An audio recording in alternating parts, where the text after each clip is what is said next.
이 시간 우리 하나님 말씀 함께 보겠습니다. 오늘 주시는 말씀은 잠언 24장 13절에서 16절까지 말씀입니다. 잠언 24장 13절에서 16절까지 말씀 한 목소리로 함께 읽지요. 시작. 내 아이들아, 꿀을 먹어라. 그것은 좋은 것이다. 송이꿀을 먹어라. 그것은 너희 입에 달콤할 것이다. 지혜도 너의 영혼에게는 그와 같다는 것을 알아라. 그것을 얻으면 너의 장래가 밝아지고 너의 소망이 끊어지지 않는다. 악한 사람아, 의인의 집을 노리지 말고 그가 쉬는 곳을 헐지 말아라. 의인은 7번을 넘어지더라도 다시 일어나지만 악인은 재앙을 만나면 망한다. 아멘.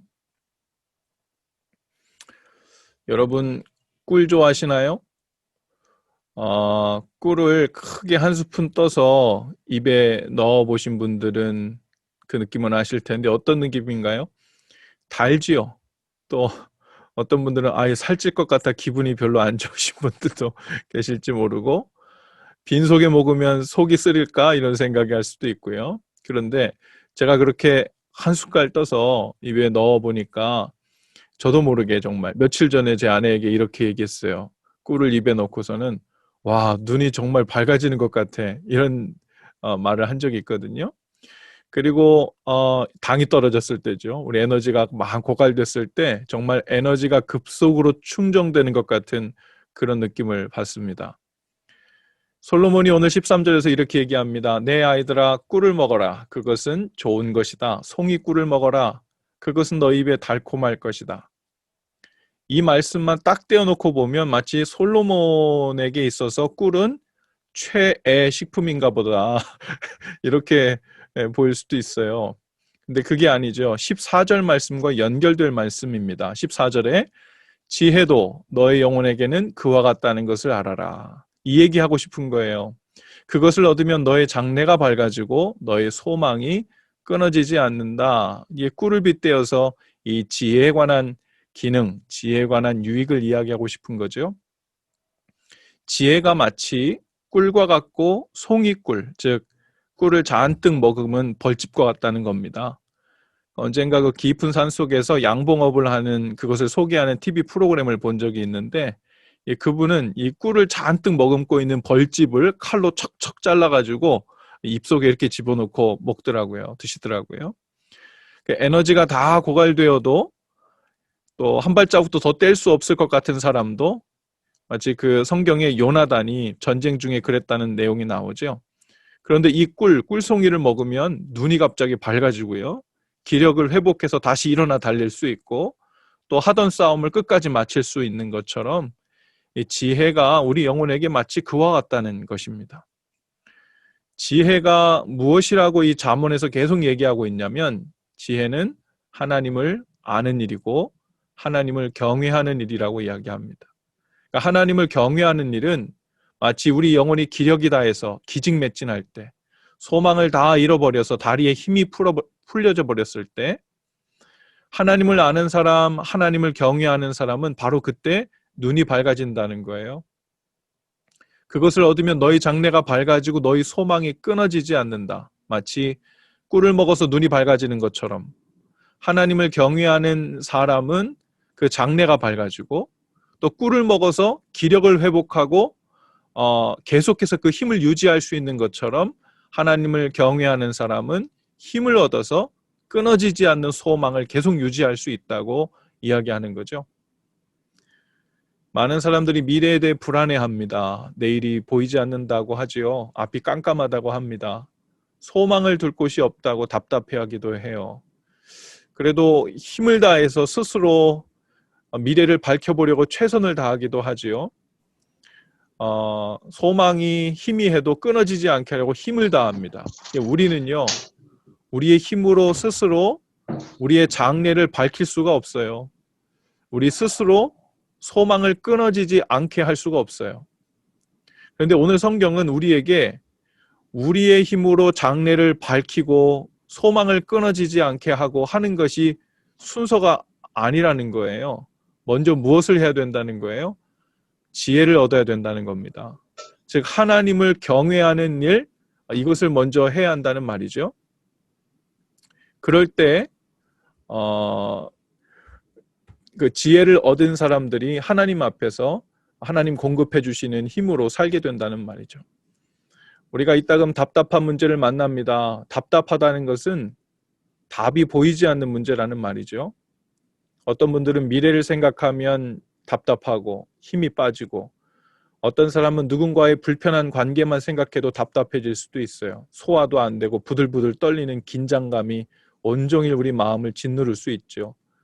또 어떤 분들은 신분 문제나 당장 생계 문제 혹은 취업의 문제를 두고 혹은 비즈니스 운영에 대한 이슈를 두고 답답하고 소망 없는 상황에 어려운 마음이 있을 수 있습니다. 그리고 우리는 본능적으로 어떻게 해서든 그 문제를 해결하려고 합니다. 그 문제를 해결하는 길 말고는 그 답답하고 진이 빠지고 소망이 없어 보이는 일을 돌이킬 방법은 없다고 생각되지요. 그런데 하나님을 경외하는 사람들은 다른 경험을 하는 거예요. 아직 내게 그 문제들이 해결된 것이 아무것도 없는데도 갑자기 우리 영혼이 아주 질 좋은 송이꿀을 먹고 힘을 내는 것처럼 영혼이 밝아지고 소망이 샘솟듯 막 솟아나면서 평안함이 자리를 잡고 다음 데이 오늘을 살아갈 힘을 얻게 되는 경험을 합니다. 나에게 말씀하고 계시다는 그 하나님의 말씀과 만났을 때예요. 또 기도 중에 성령께서 우리 마음에 평강의 마음을 부어주실 때입니다. 하나님께서 우리의 형편을 모두 아시고 우리의 기도를 듣고 계시고 또 약속의 말씀을 받았을 때 우리는 하나님 경외하는 마음이 충천해지죠. 그러면 아직 시각적으로 아무 일도 일어나지 않았지만 우리의 미래는 점점 밝아지고 우리는 끊어지지 않는 소망을 취하게 됩니다. 그래서 하나님을 경외하는 사람들은 처한 형편과 상관없이 스스로 문제를 해결할 능력이 있는가 없는가 하는 것과 상관없이 기뻐합니다. 얼굴 표정만 봐도 걱정 없이 평강이 막 샘솟는 은혜로운 모습에 빛이 나는 것 같아요. 마치 그 영혼을 빛나게 하고 기력을 회복하게 하는 그 영혼의 꿀을 매일 옆에 끼고 계속해서 퍼먹으며 사는 사람 같죠. 성경은 바로 우리가 하나님의 말씀을 먹는 것이 마치 송이꿀을 먹는 것과 같다고 말합니다. 시편 119편 10절에 보면 하나님의 말씀은 금, 곧 많은 정금보다 더 사모할 것이며 꿀과 송이꿀보다 더 달다라고 이야기합니다. 하나님의 말씀을 꿀과 석청보다 더 달다고 했고, 또 다른 시편 기자는 119편 103절에서 이렇게 이야기합니다. 주의 말씀의 맛이 내게 어찌 그리 단지요 내 입에 꿀보다 더하니이다. 요나단이 꿀을 먹은 후에 눈이 밝아졌듯 우리가 하나님의 말씀을 믿고 먹으면 우리의 영과 또 우리 영의 눈이 밝아집니다. 또 우리가 선지자 에스겔을 보면요, 말씀의 두루마리를 먹고 그 배에 꿀과 같이 달았다고 고백하기도 해요. 이렇게 하나님의 말씀을 먹는 것이 마치 송이꿀을 먹고 영혼이 소생함을 입는 것처럼 소망이 막 생겨나고 두려움과 불안함에 갇혀서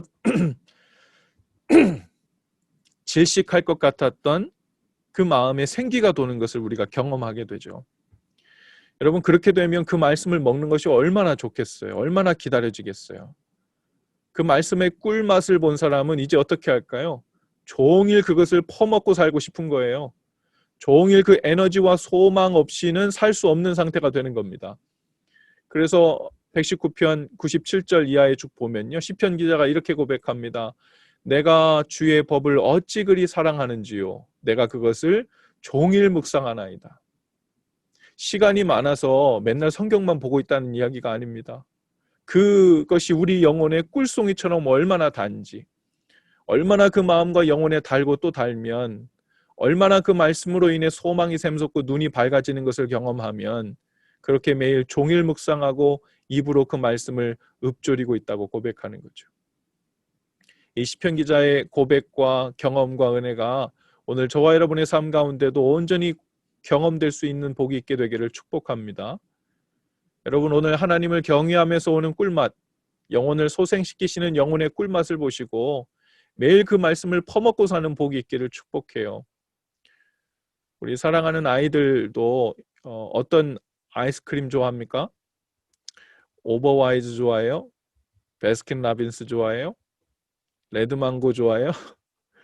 맛있는 아이스크림 퍼먹으면서 하는 것도 물론 기분 좋고 좋은 일이지만 매일같이 말씀 한 장에 내 영혼을 위한 꿀 한 스푼을 퍼먹듯이 그것으로 영혼의 양식을 삼고 우리가 인생 살다가 기력이 다하고 소망이 다 잃어버리는 상황을 만날 때 그 꿀송이 같은 하나님의 말씀에서 힘을 얻고 가던 길을 계속 갈 수 있는 끊어지지 않는 소망을 얻으면서 하는 지혜가 있기를 축복합니다.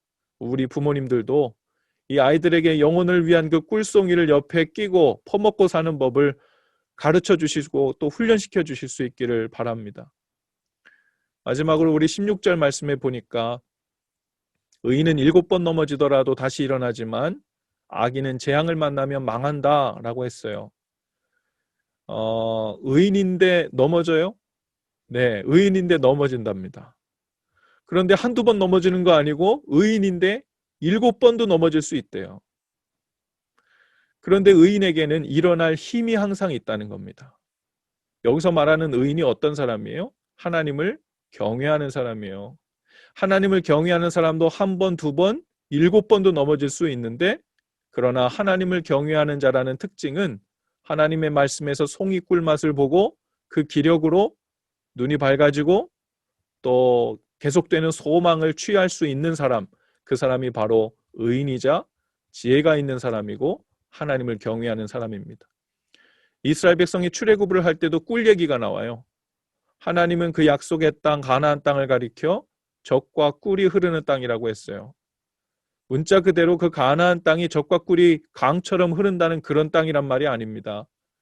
비옥한 걸로 치자면 그들이 노예로 살고 있었던 애굽 땅, 그 나일강으로 인해서 수확이 많고 비옥한 그 애굽 땅만큼 비옥한 땅이 없었어요. 그런데 왜 하나님은 이스라엘 백성을 출애굽시켜서 가나안 땅으로 보내시고 그 가나안 땅을 젖과 꿀이 흐르는 땅이라고 말씀하셨을까? 젖과 꿀이 흐르는 땅은 만사형통하는 땅이 아닙니다. 승승장구하는 땅이 아니고 고통과 문제가 없는 땅이 아니에요. 산지도 많고요. 일구어서 다 밭을 갈아서 농지도 만들어야 되고요. 그곳에 가면 수많은 전쟁도 벌여야 돼요. 그곳에서 이방 족속들의 문화에 젖어 살지 않도록 경계하면서 하나님 경외하기를 힘쓰며 살아야 되는 곳이에요. 성경의 표현에 따르면 이 가나안 땅은요, 신명기 11장 11절에 보면 산과 골짜기가 있어 하늘에서 내리는 비를 흡수하는 땅이라고 했어요. 하나님의 은혜와 간섭이 요구되는 땅이고 그래서 날마다 하나님을 바라보고 살아야 되는 땅이고 유혹하는 세상과 더불어 영적 전쟁을 계속 벌이며 살아야 되는 땅이 가나안 땅이고 젖과 꿀이 흐르는 땅이었다고요. 젖과 꿀이 흐르는 땅은 토양이 기름져서 농사짓기 아주 좋은 땅이 아니에요. 하지만 하나님이 책임지시고 모든 것을 공급해 주시고 간섭해 주시고 보호해 주시기 때문에 젖과 꿀이 흐르는 땅이라는 거예요. 어떤 전제에서요? 하나님을 경외한다는 전제에서. 오늘 우리의 삶이 마찬가지입니다. 우리는 하나님을 믿고 하나님의 자녀가 되었어요. 완전한 하나님의 나라는 장차 죽어서 간다고 해도 적어도 이미 우리가 사는 삶에서 하나님의 나라가 시작되었는데 다른 말로 하면 가나안 땅의 꿀맛을 어느 정도 경험하며 우리가 살아야 되는데 오늘 우리의 삶의 모습은 어떻습니까? 젖과 꿀이 흐르고 있습니까? 인생의 토양이 비옥해서 하는 일보다 농사가 잘 되고 일이 잘 풀리고 수확이 많은가요? 꼭 그렇지 않을 수 있어요. 하지만 우리는 이 땅에서 젖과 꿀이 흐르는 땅을 살 수 있습니다. 가나안 땅에 들어왔지만 애굽에서 살던 것과 별반 다르지 않게 살지도 몰라요. 하지만 우리의 삶이 매일 불안하고 고단해하고 소망이 없고 미래가 보이지 않는 그런 삶을 우리가 살고 있을 수도 있어요. 그런데 그런 삶을 살 것인가 젖과 꿀이 흐르는 땅을 살 것인가가 무엇에 달렸다는 겁니까? 하나님을 경외하는 일. 하나님의 말씀을 통해 매일 영혼의 꿀을 퍼먹고 사는가에 달렸다는 거예요. 하나님을 경외하는 그 일로 우리의 눈이 밝아지고 소망이 매일같이 되살아나서 하나님의 보호하심과 공급하심의 은혜를 맛보며 사는가에 달렸다는 겁니다. 오늘 취업 자리도 쉽지 않고 아르바이트 하는 것처럼 생계를 이어나가는 일을 언제까지 해야 하나 하는 불안함도 우리 가운데 있을 수 있고, 비즈니스 하는 분들은 더욱 큰 부담과 불안함을 가지고 살 수도 있습니다. 장래가 보이지 않고 소망이 없어 보일 수 있어요. 그러나 여호와를 경외하는 사람, 여호와를 앙망하는 사람, 미래가 밝아집니다. 소망이 샘솟게 된다고 약속합니다. 기진맥진해 있던 영혼과 손과 발에 기력을 얻고 힘을 얻어 가던 길을 계속 갈 수 있게 될 거예요. 우리 믿는 사람들은 이전에도 지금도 변함없이 그 힘으로 사는 사람들이고, 그런 방식으로 가나안 땅을 살던 사람들입니다. 혹 우리 삶에 하나님이 내게 주셨던 그 힘을 어떻게 얻었는지, 어떤 힘으로 살고 있었는지 내가 깜빡하고 있었다면, 혹은 요즘 내가 미래가 잘 보이지 않는다고 소망을 잃어버렸다고 기진맥진해 있다면, 오늘 하나님을 경외하는 그 마음에서 하나님이 공급해 주시는 말씀의 꿀로 힘을 얻어 승리하실 수 있기를 주님의 이름으로 축복합니다. 이 시간 우리 다 같이 함께 기도하길 원하는데요. 어제처럼 여러분 두 손을 이렇게 모으고 함께 이렇게 기도하면 좋겠어요. 주님, 스스로 어떻게 어두운 미래를, 장래를 밝히고 잃었던 소망을 회복할까? 하나님, 이것을 고민하기 전에 하나님 경외하기를 더욱 힘쓰게 하옵소서. 모든 것이 거기에 달려 있음을 오늘 우리로 다시 한번 확인케 하시니 감사합니다. 꿀송이 같은 말씀 먹을 때마다 우리 눈을 밝혀주시고 소망으로 가득하게 하옵소서. 몸과 마음의 기력을 잃은 영혼마다 이 시간 찾아오셔서 끊어지지 않는 소망과 힘으로 그 믿는 자의 증거를 삼는 오늘 되게 하시고, 또 올 한 해가 되게 하시고, 우리 개인과 가정이 되게 하옵소서. 한 5분 정도 함께 기도한 후에 제가 마무리 기도하겠습니다. 다 같이 함께 기도하겠습니다.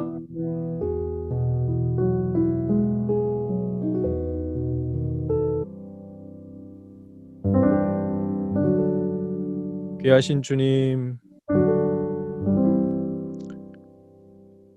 여러 가지 일과 상황에서 기력을 잃고 소망을 잃어버린 주의 사랑하는 자녀들이 있다면, 오늘 이 시간 하나님을 경외하는 자들 위해 꿀송이 같은 주의 은혜를, 주의 말씀을 보내셔서 눈이 밝아지게 하시고 끊어지지 않는 소망으로 그 마음을, 그 삶을 채워 주시옵소서. 그래서 우리에게 명하신 마땅히 가야 할 그 길을 힘을 다해 갈 수 있는 은혜 위에 은혜를 더하여 주시옵소서. 감사합니다. 예수님의 이름으로 기도합니다. 아멘.